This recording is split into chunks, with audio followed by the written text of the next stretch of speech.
ازيكم؟ ايه الاخبار؟ يا رب تكونوا بخير وبصحة وبسعادة.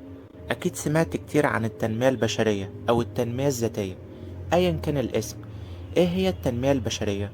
التنمية البشرية دي هي علوم نفس باختصار كده، وفي علماء نفس دايما بيعملوا ابحاثهم ودراساتهم علشان يقدموا للناس دايما افضل حلول.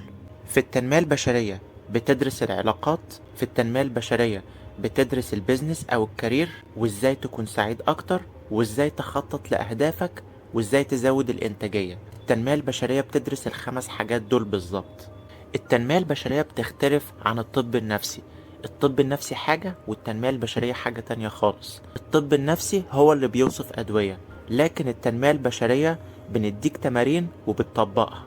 علم النفس ده هو أساس العلوم كلها، لأنه بيركز على حياتك قبل أي حاجة، بيركز على حياتك. أغلب الناس بتبقى ماشية في الحياة كده، بتعيش حياة تقليدية اللي احنا عارفينها، بتخش مدرسة وبعد كده جامعة وبعد كده تتجوز وتخلف، وبتبقى متبرمجة من المجتمع اللي هي عايشة فيه. فلازم تبقى عارف ان اغلب الناس بتبقى متوسطة في الحياة، عادية في الحياة، مش استثنائية، مش ممتازة في الحياة.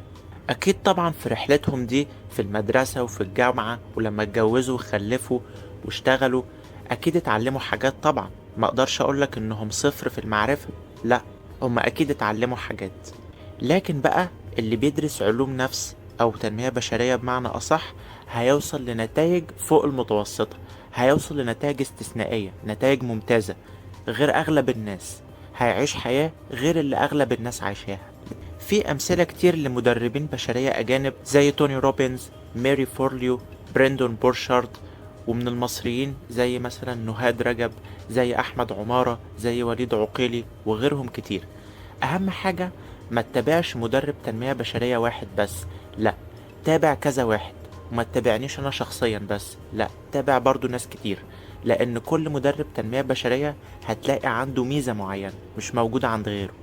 انا بحب التنمية البشرية جدا وعندي شغف بيها، وقعدت ادرس فيها سنين وسنين، فعملت بجد تطور في حياتي كبير جدا. دي استثمار في النفس على المدى الطويل. وانت برضو بدل مثلا ما تقعد على الفيسبوك وتقعد تضيع وقتك على السوشيال ميديا عموما، ممكن تمسك كتاب تنمية بشرية وتقراه. صدق ده استثمار في نفسك على المدى البعيد. ومش بس انك تقرا كتاب واحد، لا، تقرا كذا كتاب وتقعد تحلل وتذاكر وتدرس وتعمل ابحاث وتشوف ايه الحلول المناسبة ليك وتطبقها على نفسك.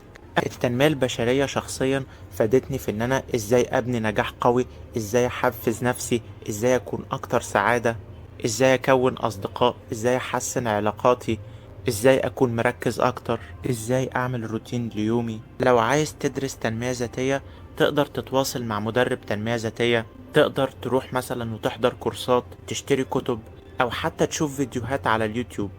ده صدقني استثمار. بس اهم حاجة لما تعرف معلومات تطبقها.